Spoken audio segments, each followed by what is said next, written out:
பொங்கல் வச்சுட்டாங்க உங்களுக்கு திமுகவுக்கு தூத்துக்குடியில். சும்மா இதெல்லாம் சின்ன பொங்கல் தான். இதெல்லாம் சின்ன பொங்கல் தானே. என்ன கதை போதும் காணும் பொங்கல்லாம் அப்படியா? அதெல்லாம் ஒண்ணு காணும். எம்எல்ஏலாம் அவ்வளோ பேர் அப்பாட்டக்கர் இல்லையே. அதில் அதிகாரத்தில் உட்காந்துருக்கவங்க கூட நமக்கு தெரியணும்னா அது கடந்த முறை அது தெரியல. அது தெரியாமல் இருக்கிறதுக்கு 4 நாதாரி அதிகாரிகளை உட்காந்து கெடுத்து விட்டானுங்க. ஆனால் இன்னைக்கு நீங்கள் சொல்கிற மாதிரி தப்பு கிடையாதுன்னா திருமாவளவன் என்னைக்குமே நான் சொல்கிறேன், நீ என்னன்னா அவர் மேலே நீங்கள் நம்பிக்கை வச்சுக்கிங்க தோழர் மேலே. நான் ஆரம்பத்திலிருந்தே சொல்கிறேன், அவர் தொடர்ந்து தன்னுடைய எதற்காக எந்த நோக்கத்திற்காக இந்த இயக்கம் ஆரம்பிச்சாரோ 1% கூட இப்பொழுது அதை பற்றி சிந்திக்க அதெல்லாம் ஒத்துக்க முடியாது. கொள்றதுக்கு பிளான் பண்ணது இங்க இருக்கிற ஆட்சி அங்க இருக்கிற ஆட்சி தான். அதாவது ஒருத்தவங்க ஒன்னு அறுத்தாங்கன்றதுக்காக பல லட்சம் பேர் அறுக்கணும்னு முடிவு பண்ணாங்க. ஒரு நாட்டையே சீர்குலைக்கிற மாதிரி இல்ல. ஏன் இப்ப திமுக காரங்க மட்டும் சொல்றது பேசுறது இல்லையா? இப்பவே போச்சுன்னா நாங்க எப்போல்லாம் எங்க ஐயாவுக்கு வைக்கோருக்கு சுகர் ஏறுதோ உடனே நடப்பு எடுத்த ஆரம்பிச்சிருவோம். அது ரெண்டுமே இயல்பு தான். நீங்க சொல்றதான் கரெக்ட். நீங்க அவருக்கு கேஸ் வாங்கி கொடுத்துருக்கீங்க சிஎம்கா. என் புருஷனை விட எனக்கு அவரை தான் பிடிக்கும். என்ன இட போகுது என்ன உங்க தலையை சீவிடுங்களா நீங்க எல்லாம் உட்காந்துட்டு? சீக்கிரமா இல்ல பாக்குறீங்கன்னா இப்ப முட்டுன்னு திமுக காரங்க கூட கொடுக்கறதை விட திமுக ஆட்சிக்கு 5 வருஷம் முட்டு கொடுத்தீங்க. வைக்கோ கொடுத்துரு. அன்னைக்கு ஒரு பேச்சு இன்னைக்கு ஒரு பேச்சு இல்லை. அன்பார்லிமெண்ட் இது அவரை நம்ம இந்த மாதிரி பேசுறது இது சர்ச்சையான பேச்சுன்னு நமக்கு தெரியுது இல்ல. இவங்க கேட்கறது ஆனா இன்னைக்கு ஏதோ நீங்க அதிகபட்சமா திமுக முட்டு கொடுத்த மாதிரி தெரியுது. முட்டுலாம் இல்லைன்னா இப்ப எல்லாரும் அப்படிதான் சொல்றாங்க. முட்டு இல்ல.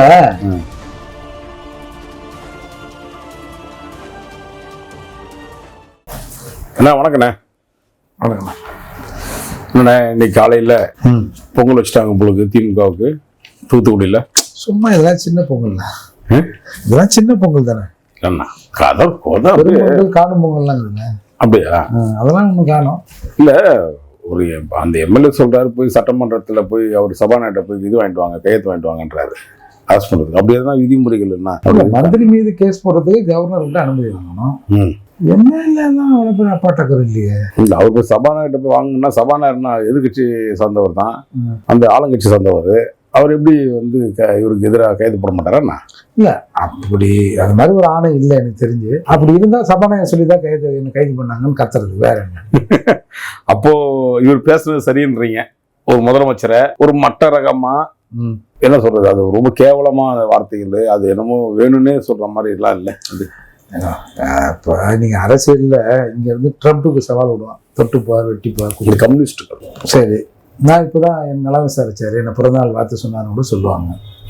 அது இவரு திருமாவளவன். ஏன் அமெரிக்கா பங்காளி? உங்க பங்காளி என்ன? அமெரிக்காவிலேருந்து ஃபோன் போட்டால் இங்கே வராதா? அமெரிக்காவிலேருந்து ஃபோன் போட்டா, பெண்டங்கள்லேருந்து ஃபோன் போட்டா இங்கே வருமா வராதா? ஃபோன் வரும்.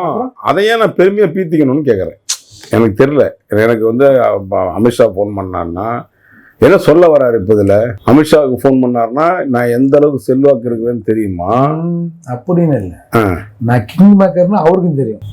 சாதாரண இந்திக்காரங்க கேட்டா நீங்க மனசாட்சி சொல்லுங்கண்ணே, அவர் கிங் மேக்கரா ரொட்டி மேக்கரா? அது கூட தெரியுமான்னு தெரியல. அது கூட தெரியுமான்னு தெரியல. டெல்லியில் இருக்கிறனால தான் அந்த ரொட்டின்னு கேட்டேன். பாவ் பாஜி ஏதோ அவர் உண்மையாவே அந்த பேண்ட் ஷர்ட் அயன் பண்ணாம அவர் இந்த காலகட்டத்துல நம்ம பார்த்துட்டு இருக்கோம்.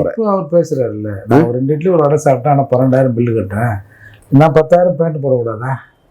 இல்லைண்ணா, நான் கேட்டது அதுதானே. பேண்ட் போட தப்பு கிடையாது. அந்த மக்களுடைய விளிம்பு நிலையில் இருக்கான அவனையும் பேண்ட் போட வையின்னு சொல்றேன், வேற ஒண்ணுமே சொல்ல. நாங்க என்ன சொல்றோம், நான் சஃபிசிகேட்டா பிரியாணி அது இதுன்னு சாப்பிட்டுருந்தாதான் கஞ்சிக்கு இல்லாதவன் என்ன பண்றான்னு யோசிக்க தோணும். நானே கஞ்சிக்கலனா நான் எப்படி கஞ்சிக்கலாதவனுக்கு பேசுவேன் அப்படின்னு ஒரு தத்துவத்தை நாங்கள் வச்சிருக்கோம். அப்போ நீங்க அம்பேத்கர் ஐயாவுடைய கோட்பாடை நீங்க பின்பற்றல. ஒரு போராளி யாரு பொதுவாக சொல்றோம். ஒரு இங்க ஒரு நடைமுறை இருக்கு. இந்த மாதிரி பெரிய பிரச்சனைய சரி இருக்கட்டும் சொல்றேன். ஒரு போராளி ஏன் என்ன வழக்கு வரும் பாக்குறீங்களா? இதை நம்ம பார்க்காத பார்த்துருக்கோம். ஆனா இது என்ன அவதூறு? நம்ம அவதூறு பண்ண மாட்டோம், ஏன்னா நம்ம உண்மைக்கு புறம்பா பேசுறது. நீங்க நம்ம இந்த ஆட்சியை ஒரே விஷயம் சொல்றீங்க. கடந்த கால ஆட்சியை விட இந்த இப்ப நடக்கிற ஆட்சி ஒரு விசித்திரமான ஆட்சி. என்னுடைய அனுபவத்துல நான் பார்த்த இந்த 68 நாள் நான் எத்தனையோ விமர்சனங்கள்ல முதலமைச்சர் மீதும் இப்போ அந்த பவர் சென்டர்னு சொல்லக்கூடிய அந்த 4 பேர் இருக்காங்கல்ல, அவங்க மீதையும் அந்த கலை அவர், அப்புறம் இன்னொருத்தர் ரெட்டி, அப்புறம் ஜானு மற்ற விஷயங்கள் எல்லாரையும் நம்ம விமர்சனம் பண்ணியிருக்கோம். ஆனால் இந்த விஷயம் வந்து கடந்த ஆட்சியில் இப்படி பண்ணா உடனே அடுத்து ரியாக்ஷன். சும்மா பண்ணாம பண்ணுன்றீங்களா அப்படியே? சரி அவங்க வந்து அதெல்லாம் ஒரு விஷயம் கேளுங்கண்ணே. ஒரு நல்ல தலைவன் எதை திறமை யோசிப்பான் நேசிப்பான் அப்படின்னா நல்ல எதிர்கட்சி இருக்கான்னு யோசிப்பான். அதான் எதிர்கட்சி இல்லைன்னா நம்மள பாரு ஒரு சமூகத்துக்கு எதிரான செயல்பாடுகள் அரசாங்கம் திணித்தாங்கன்னா நம்ம அதை வந்து விமர்சனம் பண்றாங்கன்னா அந்த விமர்சனம் வந்து ஆரோக்கியமான விமர்சனமா இருக்கா, இது ஏற்றுக்கொள்ளக்கூடிய விஷயம் தானே அப்படின்னு அதுல அதிகாரத்தை உட்காந்துருக்கவங்க கூட நமக்கு தெரியணும்னா அது கடந்த முறை அது தெரியல. அது தெரியாம இருக்கிறதுக்கு 4 நாதாரி அதிகாரிகளை உட்காந்து கெடுத்துட்டானுங்க. ஆனா இன்னைக்கு நீங்க சொல்ற மாதிரி தப்பு கிடையாதுன்னா திருமாவளவன் என்னைக்குமே நான் சொல்றேன், நீங்க என்னன்னா அவர் மேல நீங்க நம்பிக்கை வச்சுக்கிங்க தோழர் மேல. நான் ஆரம்பத்திலிருந்தே சொல்றேன், அவர் வந்து தொடர்ந்து தன்னுடைய எதற்காக எந்த நோக்கத்திற்காக இந்த இயக்கம் ஆரம்பிச்சாரோ 1% கூட இப்பொழுது அதை பத்தி சிந்திக்க அதெல்லாம் ஒத்துக்க முடியாது. நான் சொல்லிடுறேன். சொல்லுங்க. அது வேற கதை. அவ்வளோலாம் அசால்ட்டா அவரை கடந்து போயிட முடியாது. இல்லை அவர் ஒரு ஏதோ அந்த 12,000 பில்லுன்னு சொல்றேன். 12,000 சொல்றேன். அவர் வந்து டிஷர்ட்டுக்கு 12,000 இதெல்லாம் சொல்றோம். வருத்தப்படுறாரு, வேதனைப்படுறாரு. அவர் வந்து ஒரு மிகப்பெரிய போராளி. ஒரு போராளி எதை விரும்புகிறாரோ அவருக்கு என்ன தேவையோ அதை கொடுக்க வேண்டியது உண்மையான கேடர்ஸோட கடமை. அவர் எதை கேட்டாலும் அதனால வந்து அவருக்கு வந்து எல்லாரும் செய்யறாங்க, போறாங்க, வர்றாங்க. இப்போ டெல்லிக்காரனா வந்து கிங் மேக்கர்ன்ட்டான். ஆனா இங்க இருக்கிற சில யூடியூபர்கள் சும்மா இந்த இதுல பேசுறவங்க அவருக்கு வந்து ஒரு கொச்சையான வார்த்தையை சொல்லி அவர் அங்க சேர்க்கணும் இங்க சேர்க்கணும், அவருக்கு இது மண்டை திரும்பிடுச்சு, அவர் வந்து மாத்தி பேசுறாரு, மனப்பெழுச்சியில் இல்லாராம் அப்படின்னு பேசினே தானே. இப்போ அவர் வந்து பைத்தியம் வாங்கி விட்டாருன்னு தலைப்பு போட்டுலாம் போடுறாங்க, டேரக்டா போடுறாங்க. நான் என்ன சொல்றேன், வேற ஒரு சமூகத்துல இருக்கிற ஒரு ஆளு இந்த மாதிரி மாத்தி இப்போ வைக்கோ இருக்கிறாருப்பா, லூஸ் வைக்கோ அப்படி போட்டுருவாங்களா? வைக்கோ மென்டல் ஆகி விட்டா போடுவாங்களா? அப்ப நாடுன்னா ஒரு பயம் அப்படிங்கிற மாதிரி தோணுது. பட் அதுக்கு இடம் கொடுக்குற மாதிரி அவரும் பேசிக்கிறாரு. நான் தமிழ் தானே பேசுறேன், தமிழ் தானே பேசுறேன், பேசுறணும் பிரசியை சந்திக்க கூடாதோ? நேசம் பூசுன்னு ஒரு படம் இருந்துச்சு, பாத்தீங்களா? அதுல வடிவேலு சரியாதானே பேசுறேன் என்ன சொல்லிட்டேன், நிறைய பண்ணிட்டேன், திருப்பி கேக்குறேன் அந்த மாதிரி சங்கி முருகன் அந்த மாதிரி ஆயிட்டாரு. என்ன பண்றது? எனக்கு அது வருத்தமா இருக்கு. ஏன்னா நம்ம எதிர்பார்த்த தலைவர் இல்லை. சரி பரவாயில்லன்னா அது நம்ம எங்கேயோ அப்படியே ஆரம்பிச்சு எங்கேயோ போயிட்டு இருக்கோம். நினைச்சவே கிடைக்கலன்னா கிடைச்சாலும் நினைச்சுக்க வேண்டியதுதான். புரியுதுண்ணா, உங்களுக்கு புரியுதுண்ணா. சரி நம்ம கடந்து வந்துட்டோம்னு நினைக்கிறேன், மற்ற விஷயத்துக்குள்ள போயிட்டோம். அண்ணன் இப்ப அந்த எம்எல்ஏ மேட்டர்ல என்ன சொல்ல வரீங்க? இல்ல எம்எல்ஏ பேசுனது அது தவறு. பொதுவெளி ரூம்ல பேசலாம், வந்துட்டோம் பாத்திரம் மாப்பிள்ள இந்த எலும்பு எண்ணிரம்பாருன்னு பேசிருக்கலாம். உங்க கூட்டத்துல பேசியிருந்தா கூட, அதாவது உங்க அரங்கு அவர் என்னமோ ஆவேசமா பேசுன மாதிரி தெரியல, ஏதோ காமெடி பீஸ் மாதிரி பேசணும். கொஞ்சம் நல்லாதான் பாடி நல்லாதான் இருக்கிறாரு. அதனால அது தலையில போல இல்ல, இன்னொரு இப்ப போயிருக்காருல்ல, இப்ப போயிடுவாரு. ஒன்னும் இப்ப ஜெயில என்ன பண்ண போகுது? அவருக்கு ஏசி காத்திருப்பாங்க. நம்மளா இருந்தா நம்ம எந்த நேரத்துலயும் வான்னு கூப்பிட்டாலும் சரி வாடா, நீங்க வரலாலும் சரி. திங்கும் போது சில விஷயங்களை சாப்பிட்டு தானே ஆகணும். அது கரெக்ட் தான்.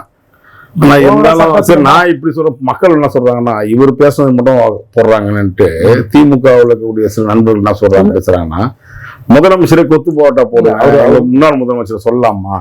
அது வந்து அநாகரிகமான பேச்சு இல்லையா, அவதூறான பேச்சு இல்லையா, மிரட்டுற பேச்சு இல்லையா? சரி, இப்ப இதுக்கு வந்து கம்ப்ளைண்ட் ஆகுதுல்ல, எங்களை கொத்து பரோட்டா போட்டு விடுவார் எங்க தலைவரே அப்படின்னு, அதாவது எங்க தலைவரை கொலை செய்து விடுவார் அப்படின்னு சட்டமன்றத்துல பேசினாரு அப்படின்னு ஒரு புகார் கொடுங்க.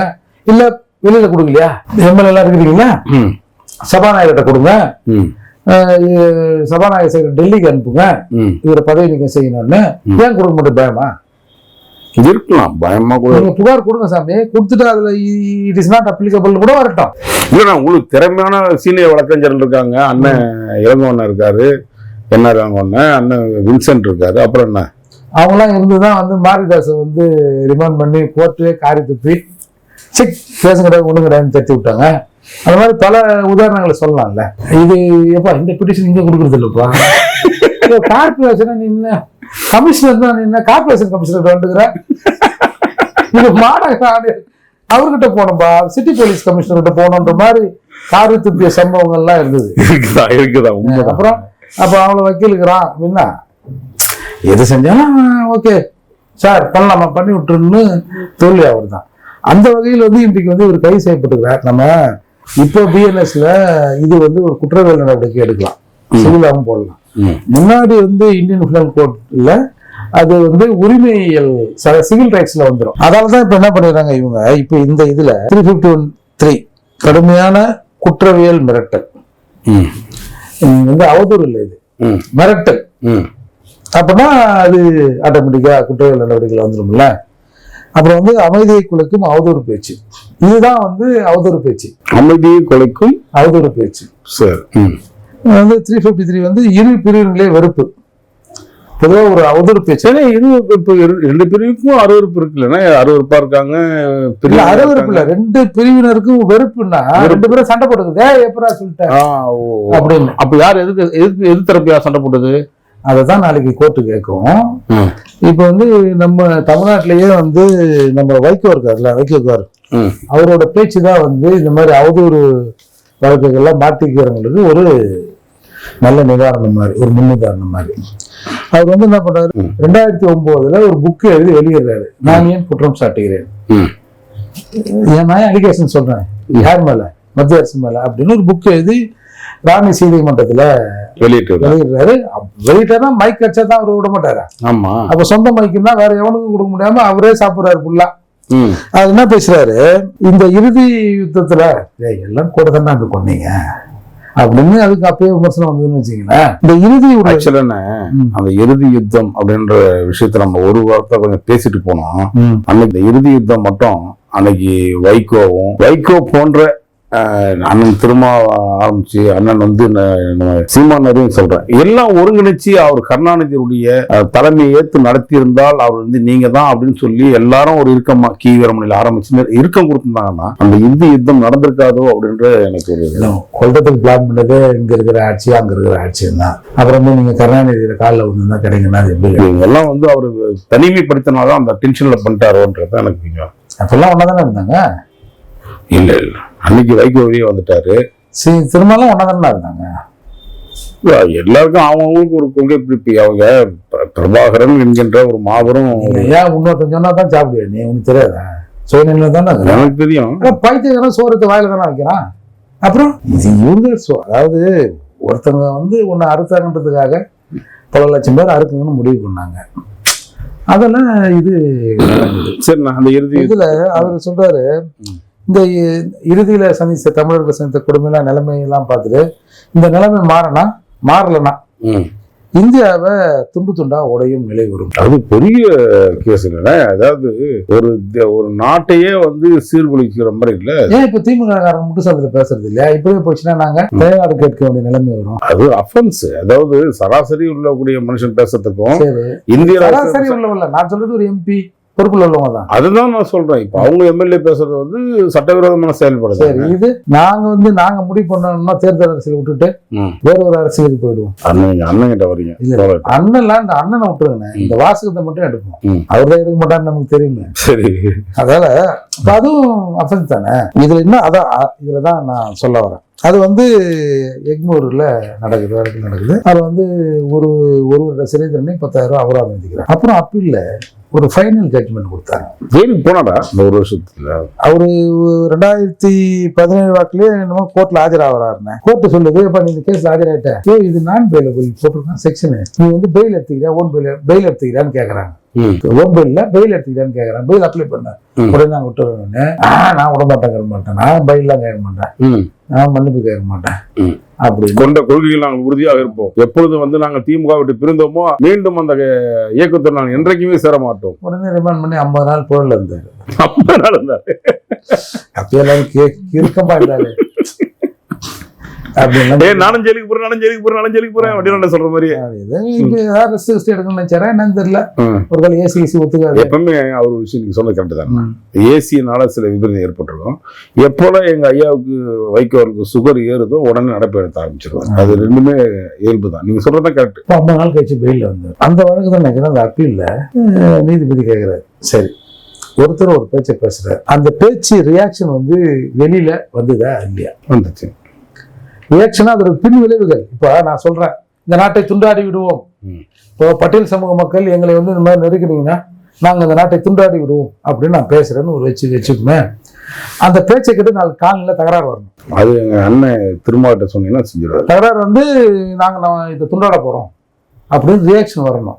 அப்போ இந்த பேச்சு சமூகத்தில் ஒரு கொந்தளிப்பை ஏற்படுத்தியதா அப்படின்னு ஒன்னும் நடக்காது. அப்ப என்ன கூட தான் சொல்றான் வழக்குல உங்க வழக்குல. அப்போ கவர்மெண்ட் சொல்லுது இல்லை இது சம்பந்தமா இந்த பேச்சை கேட்டு கலவரம் நடந்து எஃப்ஐஆர் போட்டுருக்காங்க. இல்லை சாமி எங்கேயும் கலவரம் நடக்கல ஒண்ணுமே.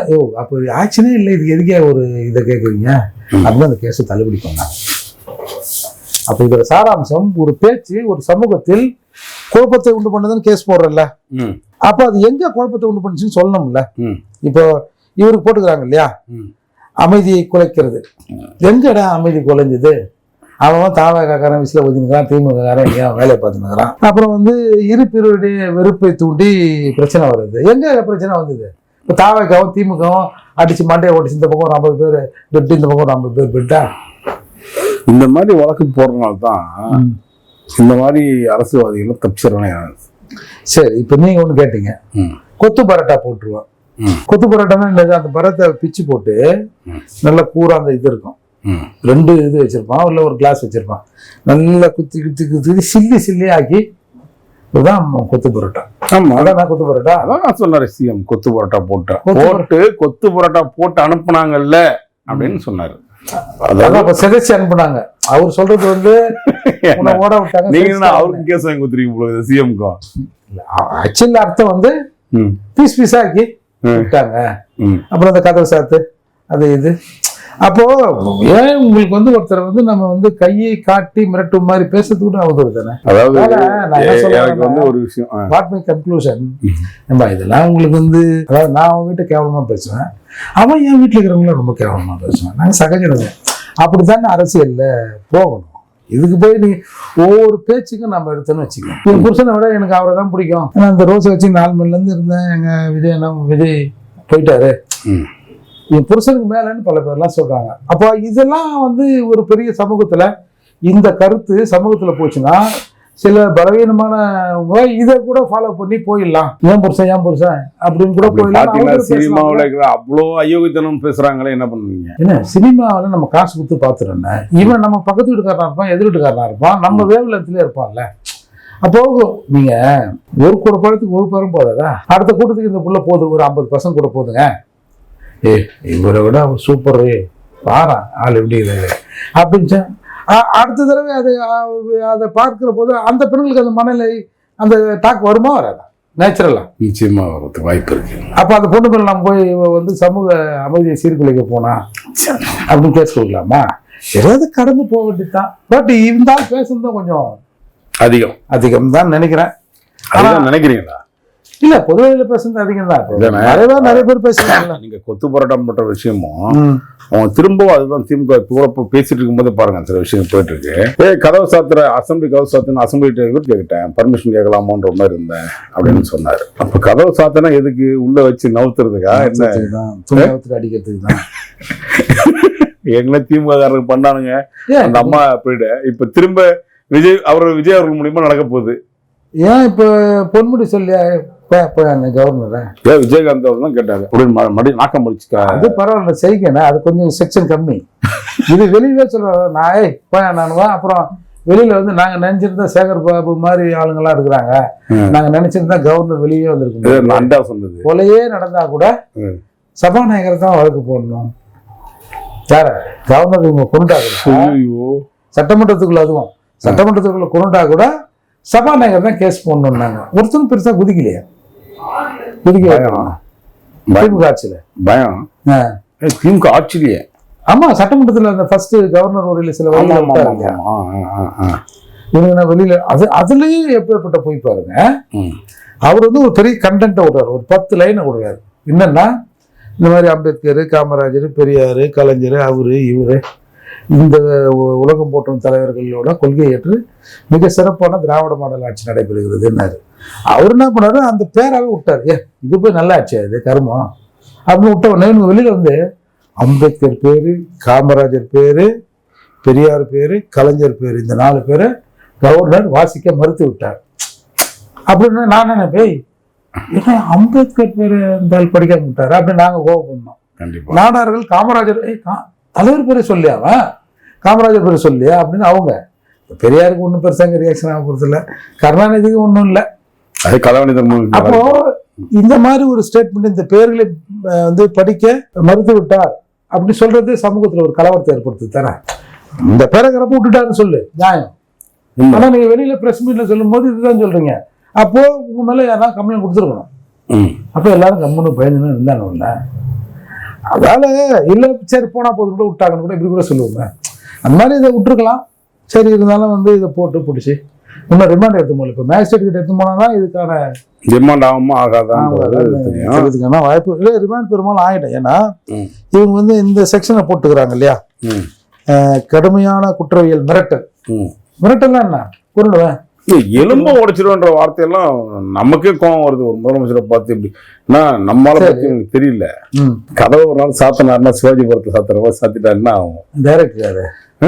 டைரக்டர் அது தெரியலண்ணா. அப்புறம் இந்த சினிமாவில் அது ஏன்னா என்ன இட போகுது, என்ன உங்களுக்கு தலையை சீவிடுவீங்களா நீங்க எல்லாம் உட்காந்துட்டு? சீக்கிரமா இல்லை பாக்குறீங்கன்னா, இப்ப ஒரு அமைச்சர் வந்து பயிர் கொடுத்துக்கிறாரு. நான் என்ன சொல்றேன், தாவைக்காவில் எத்தனை பேர் இருக்கிறாங்க? இவங்க 2 4 அமைச்சரா, எத்தனை பேர்? இவங்க 2, விசிகா 2, 1, ஐஎம்எல்ல 1, காங்கிரஸ் 2, மொத்தம் 4 பேர்ல. மிச்ச அமைச்சர்கள் தாவைக்கா தானே? ஆமா, எல்லாம் சந்தேகம். இந்த கேள்விக்கு வந்து சமூக நீதித்துறை அமைச்சர் வன்னியரசுகிட்ட போய் கேள்வி கேட்கறாங்க. உங்க தம்பிகிட்ட. சரி, இப்ப அமைச்சர் இல்ல, அவர் அண்ணனுக்கு அண்ணன், திருமாவுக்கு அண்ணன். ஆமா, அவர் என்ன போய் சொல்லி பண்ணீங்க நினைக்கிறீங்க? எனக்கு தெரிஞ்சு வந்து திமுக பீரியட்ல ஒன்றும் பெருசா அவங்க பதில் சொன்ன மாதிரி தெரியலன்னா. ஏன்னா இது மாதிரி எப்படி பதில் சொல்லுவாங்கன்னா, திமுக பீரியட்ல நம்ம பல ஒடுக்கப்பட்ட சமுதாயத்துக்கு ஏற்பட்ட நெருக்கடிகள் இருக்குல்ல. இப்போ வேங்கவேல் பிரச்சனைலேருந்து ஆரம்பிச்சோம்னா எல்லாத்துலேயுமே அவங்க முட்டு கொடுத்து தான் பழக்கப்பட்டாங்க. சரி, இதே மாதிரி தான் இவரும் முட்டு கொடுக்க போறாரு. என்ன கொடுத்துருப்பாங்கன்னு நினைக்கிறீங்க? தெரியல. என்ன கடுமையான தண்டனைக்குள்ளாக்கப்படும் அவரை வந்து இந்த மாதிரி அவர் பேசினாலும் இது ஒரு முன்னுதாரணமா அந்த வழக்கு இருக்கும். இந்த மாதிரி முதலமைச்சருக்குரிய மரியாதையை தரணும், இப்படிதானே பேசணும். அதுதானே பேசுவாங்க. அவங்க என்ன பேசுறாரு, எல்லோருக்கும் எலும்புகள் உண்டு. ஸ்டாலின்ல வந்துட்டாரு, நீ தப்பிச்ச, ஏன்னா நீ எம்எல்ஏ உள்ள வர மாட்ட, உன் புள்ளுக்கு எலும்பு இருக்கு பாத்துக்க. இது வித்தியாசமான ஒரு இதுதானே. திரும்ப கூட இந்த பதில சொல்லிருக்க மாட்டாரு. கடந்த முறை ஒண்ணுமே சொல்லல, அப்புறம் என்னத்து சொல்றது? ஏன் வந்து ஒரு மிகப்பெரிய கட்சி, நாடு முழுக்க சேரி மக்கள் இது மீது ஒரு பார்வையில் இருக்கிறாங்க, அப்பேற்பட்ட கட்சி 2க்கு போய் இப்போ தொங்கி வந்துடும்ல. இப்போ விஜய்க்கு ஒரு 120 வந்ததுன்னா உங்களுக்கு மறுவாழ்வே இல்லை. வெற்றி கொண்டானோட மகன் சூர்யா சொல்றாருல்ல, பல கட்சி செத்து போன கட்சிங்க, நாங்க வந்து அவங்களுக்கு உயிர் கொடுத்தங்க அப்படின்றாருல. அந்த மாதிரிதான் ஆயிட்டு இருக்கோம். ஆனா எனக்கு ஒரு சின்ன விஷயத்துக்கு சொல்லிடுறாரு, ஆயிட்டு இருக்கோம். ஏன் அந்த நிலைக்கு இது நீங்க ஆனீங்க? முட்டு முட்டு முட்டு முட்டுன்னு திமுக காரன் கூட கொடுக்கறதை விட திமுக ஆட்சிக்கு 5 வருஷம் முட்டு கொடுத்தீங்க. ஆமா ஆமா, உண்மைதான். இது ஒரு தாவேக அமைச்சரோ இல்ல எம்எல்ஏவோ சொல்லியிருந்தா நான் வரவேற்கிறேன். அவங்க கட்சிக்கு விசுவாசம். அவங்க கூட்டணி கட்சி சொல்றாங்கன்னா அவங்க 107 பேர் உள்ளகிறாங்க. 107 பேரும் கம்முன்னு உட்காந்துருப்பாங்களாம். இவங்க 2, இதுல 1 அவர் பாவம் வயசானவர். இந்த 1 போய் எலும்ப உடைச்சிடும். இவரே எலும்பு மாதிரி தான் இருப்பாரு. இல்ல நல்லா வந்துருவீங்க. அதாவது மொத்தமா நினைச்சிட்டீங்க பொழுது, மொத்தமா விடுதலை சீத்துல ஊத்தி மொழி பூட்டி அங்கங்க அமைச்சிடணும் இருக்கான்னு அந்த ஏக்கம் மறுவாழ்வு மையத்துல சேர்க்கிற மாதிரி ஆயிட்டாங்க. ஒரு வைகோ இருக்கார, கடந்த முறை திமுகவில் ஆட்சியில் இருக்கும்போது முக ஸ்டாலினுக்கு வந்து நான் அரணாக இருப்பேன், தூணாக இருப்பேன், பில்லரா இருப்பேன், பிச்சுட்டு இருப்பேன்னாரு. இப்போ இங்க வந்த உடனே நம்ம சிஎம்க்கு இப்போ சபதம் எடுத்தாரு. ஆனாண்ணே அது ஒண்ணுண்ணே, வைகோவை பொறுத்தது அன்னைக்கு ஒரு பேச்சு, இன்னைக்கு ஒரு பேச்சு இல்லை. என்ன சொல்றீங்க? எவ்வளவு உங்களுக்கு நான் அரணா இருப்பேன்னாரு. இங்க வந்து என்னை தாண்டி தானே அவனை உள்ள போனோம். ஆட்சி நான் பாதுகாப்பேன், அது நான் என்ன அர்த்தம்? அது அறம் தானே. பூ புஷ்பம் ஃப்ளவர் எல்லாம் ஒண்ணு தானே. அந்த மாதிரி அவரு என்ன அவரோட கெட்ட நேரம். இந்த எம்எல்ஏ இந்த ஒருத்தனும் போயிட்டான். சொந்த சின்னத்துல இருந்திருந்தான்னா அவங்கள வித்து காசாக்கியிருப்பாரு. அவனுக்கு அந்த சின்னன்றதால காசாக்க முடியல. ஸோ அந்த வெறுப்புல தான் அவர் திருமாவளவனுக்கு மிரட்டல் விடுறாரு. ஆமா, கரெக்ட். அப்போ வந்து ஒரு கூட்டணிக்குள்ள இத்தனை குழப்பம். இது எப்படின்னா இது மிரட்டல்னு வெளியே தெரியுது இல்ல, இது மிரட்டல் இல்லை. நீங்க அன்னதானம் போடுறாங்க பாத்தீங்கன்னா கோயில்ல, இல்ல வெளியே வச்சு மயிலாப்பூர் சாய்பாபா எல்லாம் நிறைய பிச்சைக்காரங்க வாங்குவாங்க. ஒரு பக்கம் பெரிய குண்டா இருக்காங்க. இவன் 5வது 6வது தான் நிற்பான். 6வது 7க்கும் ஒரு தள்ளுமலை நடக்கும். ஒரு நம்பர் எவன்டா முன்ன போறது அப்படின்னு அவன் சொன்னா, எல்லாருக்கும் இருக்கியா, இருந்தாலும் இவனுவா அதை முட்டி மோதி வாங்கினா தானே. அதை மாதிரி இப்போ வைகோவுக்கும் திருமாவுக்கும் யாரு நல்லா முட்டு கொடுக்குறது விஜய் கிட்ட, பரவாயில்ல நல்லா போறான்டா 2 ரூபா சேர்த்து விட்றா வருங்கால ஜனாதிபதி ஒரு பேசலாம் பார்த்தீங்களா. இப்போ வருங்கால ஜனாதிபதினு யாரு கத்துறது? 2 பேரும் கத்துறான்னா நம்ம அவனும் கத்துறான், கொஞ்சம் டெசிபிளை ஏற்றி கத்து அப்படின்னு 2 பேரும் டெசிபிளை ஏற்றி விஜய் அவர்களுக்கு வந்து நல்ல பேரை வாங்கி. எனக்கு என்ன ஒரு பயம் தெரியுமாண்ணா, நல்ல பேர் வாங்கினா பிராக்டிகல் மார்க் கொஞ்சம் போடுவாங்க. அந்த மாதிரி எனக்கு என்ன வருத்தம்னா, வைகோ போன இடங்கள் எல்லாமே முடிச்சு விட்டு தான் வந்தார். இவங்க மட்டும் ரொம்ப ராசி. அதாவது நம்ம ஒன்றும் பிரச்சனை இல்லை, கொஞ்சம் பார்த்து இருங்க. அதுதான் நான் சொல்றேன். ஏன்னா எனக்குலாம் உண்மையாவே ஊர் தாலி அர்த்தவங்கன்னு சொல்லுவாங்கல்ல ஊர் பக்கம், இல்லை இவங்க தான் வர மாதிரிக்கு அர்த்தம்ல. நம்ம திமுக மீது 1000 குறைபாடு நமக்கு இருக்கும். இருங்க, நம்ம வீட்டுல ஒண்ணும் இல்லை. இப்ப நம்ம கிட்ட அடிக்கடி ஆபீஸுக்கு வந்து போயிட்டு இருப்பான், சாப்பிட்டுக்கிட்டு இருப்பான். அவனே அப்படி அந்த பக்கம் போய் நின்னா, நான் நேற்று நல்லா தானே தெரிஞ்சுங்க, நல்லா சொல்லும் போது சொல்லாம கூட போயிட்டான். அப்படி மாதிரி ஒரு இது வரும்ல. உங்களை சீராட்டு, உங்களுக்கு சீட்டு கொடுத்து சின்னத்தை கொடுத்து, எப்பா அந்த சின்னத்தை இப்போ நீங்க நோட்டை கொடுத்து. அதான் இப்போ விழுப்புரத்துல போன தடவை திருமாவளவன் உதயசூரியன் இதுல பானையில நிக்கிறாரு. இவரு ரவிக்குமார் வந்து உதயசூரியன். ஏன் உதயசூரியன் நிக்கிறாரு? உதயசூரியன் கம்பேர் டு பானை சேஃப். இதுல என்ன கன்ஃபார்மா ஜெயிச்சிருப்போம், ஒன்றும் பிரச்சனை இல்லைப்பா அப்படிங்கிறது தான் வேட்பாளரை நினைக்கிறான். அப்போ மதிமுகவிலையும் அப்படிதான். அந்த 2 பேரு இப்போ அந்த 2 வேட்பாளர்கிட்ட போய் தேர்தலுக்கு முன்னாடியேம்பா என்னப்பா வத்து பிடிக்கிட்டு நான் சின்ன நிற்கிறியா இல்லை உதயசூரியன் நிற்கிறேன்னா என்ன சொல்லுவான்? கல்பூரி சத்தியமா உதயசூரியன் நிற்கிறேங்க, வெற்றி வாய்ப்பு கொடுக்குது. அப்ப இப்படி நோட்டை கொடுத்து, சின்னத்தை கொடுத்து, சீட்டை கொடுத்து, எல்லாத்தையும் கொடுத்து உங்களை ஒரு ஆளா நீங்களும் கட்சி இருக்கிறீங்கன்னு கட்சியில அங்க போய் நின்னீங்கன்னா ஒரு கோவம் வருமா வராது? இப்ப பார்க்க திமுக முட்டு கொடுக்குறேன்னு நினைக்காதீங்க. எல்லாரும் இயல்பு அப்படித்தானே. நம்ம ஆபீஸ்ல ஒருத்தன் வேலை செஞ்சுட்டு நான் நல்லா தானே இருந்தது, இன்னும் பக்கத்து ஆபீஸ்ல போய் தெரிஞ்சிச்சு அப்படின்னு ஒரு ஆபீஸ்ல பெருக்கிற துடைக்கிற ஒரு அடிமட்ட வேலையில கிளாஸ் 4 வேலையில இருக்கிறவன் அவன் இல்லைன்னா அங்க ஒன்றும் ஆபீஸ் இயங்காதெல்லாம் இல்லை. அப்பேற்பட்டவனே நம்ம திட்டோம்ல, என்னடா இங்க இருந்துட்டு அங்க போயிட்டான்னு. அப்போ நீ எல்லாத்தையும் உனக்கு சீராட்டி குளிப்பாட்டி பொட்டு வச்சு பூ கொட்டி ஜாக்கெட்டை போட்டு அதை போட்டு இதை போட்டு பாடி வெளியே போவான்னு பக்கத்து ஊருக்கா கூட பண்ணிட்டீங்கன்னா இது எப்படி இது தாங்க முடியுமா? அதனால இதுதான் பார்த்து இந்த கடந்த கால வரலாறுகள்லாம் பார்த்து விஜய் அவர்கள் இவங்களை எப்பயுமே நம்ப கூடாது. தள்ளியே நம்பனா அப்புறம் சரிண்ணே. இப்போ நம்ம சகோதரர் இயக்குனர் அமீர் அவர்கள் வந்து ஒரு வார்த்தை விட்டுருக்காரு, பார்த்தீங்கன்னா தெரியும். என்ன சொல்லிருக்காரு தெரியுமா? ஆமாண்ணா, அவரு என்ன ஒன்னாலும் சொல்லுவாருண்ணே, என்ன ஒன்னாலும் சொல்லுவாரு. நமக்கு இதெல்லாம் வந்து நம்ம மத்திய அரசு தான் சொல்லுவாங்க. இல்லைண்ணா, அவர் சொல்றது அவையமனும் பிரைம் மினிஸ்டர் வந்து வார்த்தைகளை ரொம்ப அதிகமா பேசுறாரு. அந்த வீடியோ பார்த்தா தெரியும் உங்களுக்கு. முன்னாள் அமைச்சர் ஒருத்தர் அப்ப அமைச்சரா இருந்தாரான்னு தெரியல, அன்பரசன் நினைக்கிறேன், பிரதமர் என்னென்னவோ பேசினாரு. அதனால இவரும் பேசலான்றீங்க. ஆமா, நீங்க இப்ப இது சரி, நான் என்ன சொல்றேன், உங்களுக்கு ஒரு பேச்சோ ஒரு செயலோ உங்களுக்கு எதிராகவோ இல்லை மனம் புண்படி இருந்தா பிஜேபி காரனே யாரும் இல்லையா? சும்மானாச்சும் இங்க இருக்கிற ஒரு லோக்கல் பாய்க்கெல்லாம் கத்துறீங்கல்ல, இந்த பெரிய பாய் டைரக்டர் பாய், அந்த பாய்க்கு எதிராக ஒரு புகார் கொடுக்க வேண்டியதானே? அவன் பிரியாணிக்கு இயங்கி நிக்கிற பிஜேபி காரன் நிறைய பேர் இங்க இருக்கிறானே. அதெல்லாம் இதை வச்சு நடக்காது. நான் அந்த வீடியோ பார்த்தேன். அதாவது நீங்க இப்ப ஒரு விஜய்க்கு சொல்றாராம், இப்ப மேட்ர அவங்க வந்து பிரைம் மினிஸ்டர் கண்டம் பண்ணலாம் இல்ல, விஜய கண்டம் பண்ண வராங்க. நீ போய் வந்து டெல்லிக்கு போன, அங்க போய் தமிழ் தாய் பார்த்து பாடுறதா இருக்கிறதானே, அது சம்பந்தமா கேட்டியா?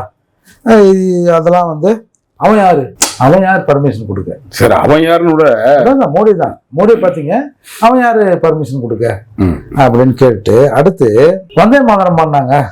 அவன் வந்து நம்ம கிட்ட கேட்டானா? அவருக்கு பிரைம் மினிஸ்டர். ஆமா, அவன் நம்ம கிட்ட கேட்டானா சொல்லிட்டு அவன் வந்து டக்குன்னு அதை கட் பண்ணி அவங்க நம்ம கிட்ட கேட்டாங்களா?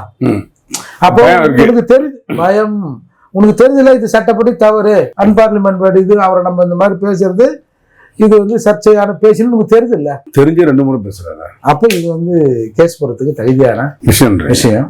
ஆல்ரெடி வந்து உங்களுக்கு ஜாஃபர் சாதிக்கோட கேஸ் கொடுக்கறதுக்கு யாருன்னு பாப்போம் முதல்ல. நம்ம சொல்லிட்டோம், உண்மையாவே பிஜேபி காரன் இருக்கானா தூங்கிட்டு இருக்கானான்னு தெரியல. அது ஒண்ணும் இல்லை. இப்பெல்லாம் நான் ரீசன்ட் டேஸ்ல கொஞ்சம் ஒரு மாதிரி டயர்டா இருக்கணும், இல்ல ஒரு மாதிரி ஒரு டிப்ரெஷன் வரும்னா இந்த பரிதாபங்கள் வீடியோ இருக்குல்ல, அதை போட்டு கேட்போம்.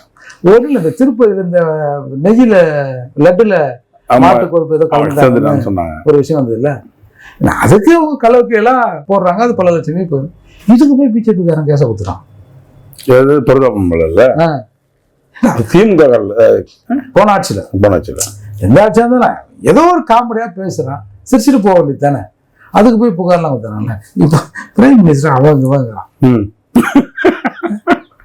இல்ல வந்து அது மட்டும் இல்ல, ஜாஃபர் சாதிக்கோட இவரு அந்த கேஸ்லயே போதை கேஸ்லயே வந்து மெத்தமெட்டிக் நம்ம தான் இருக்கும்போது இருந்தா பிள்ளையாங்க. அதாவதுண்ணே சாதாரணமா இந்த இப்போ நிறைய பேருக்கு கொஞ்சம் பேர் ஐடி பார்க்கல அதுல எல்லாம் எதோ யூஸ் பண்ணாங்களாம். அதை வந்து சில விஷயங்கள் கம்பெனிக்கு தெரிஞ்சு அலோவ் பண்ற மாதிரி சொல்றாங்க. ஏன்னா அந்த அவன் முழிச்சிக்கின்னு அப்படியே அது சாப்பிட்டா நெட்டாரமா இருப்பானா. நம்ம பாய் தயாரிக்கிறது அந்த அந்த பொருள் ஒரு 8 மணி நேரம் நைட் ஷிஃப்ட் வரான்னா சில பேர் நமக்கு எப்பேற்பட்ட இதாக இருந்தாலும் ஒரு 2 மணி 3 மணி தூக்கம் வரும்ல, அதில் அது வராது, நெட்டா இருப்பாங்களாம். அதெல்லாம் எதனா நடந்து மட்டும்னு விடுறாங்களாம். அப்பேற்பட்ட ஆட்கள் எதனா 2 பேர் மாட்டுறாங்க. அவன் ஃபோனில் அவன் நண்பர்லாம் இருப்பான்ல, டக்குன்னு எல்லாரும் வர வச்சு ஆளுக்கு 2 கிராம் 2 கிராம். நம்ம இப்போ குணாஸ்ல இருக்கும்போது ஒரு சைஸா ஒரு 5-6 பேர் வந்தாங்க, சின்ன சின்ன பசங்க, ஒரு 18, 19, 20 அந்த மாதிரி.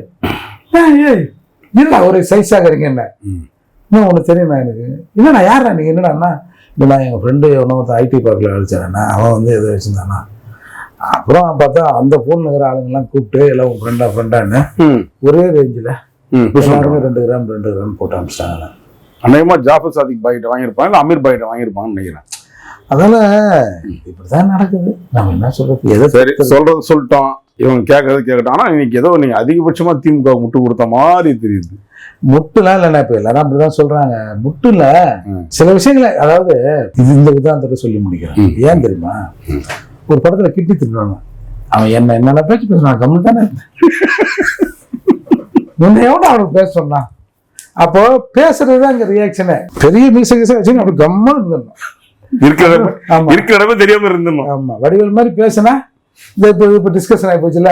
இல்லைன்னா அவன் பேசுறதுல ஒரு அந்த கோயில்பட்டி கொடுக்குற ஒரு 500 பேர் கூட வாய்ப்பு இல்லை, அதிகபட்சம் ஒரு 100 படம் கொடுத்துருப்பாங்க, ஒரு 100 பேர் உட்காந்துருக்காங்க. ஆமா கண்டிப்பா, அதோட முடிஞ்சிருக்கும். இப்போ வந்து அவன் வந்து எல்லா நியூஸ் சேனல்லையும் அந்த எம்எல்ஏ தான் வந்துட்டாரு.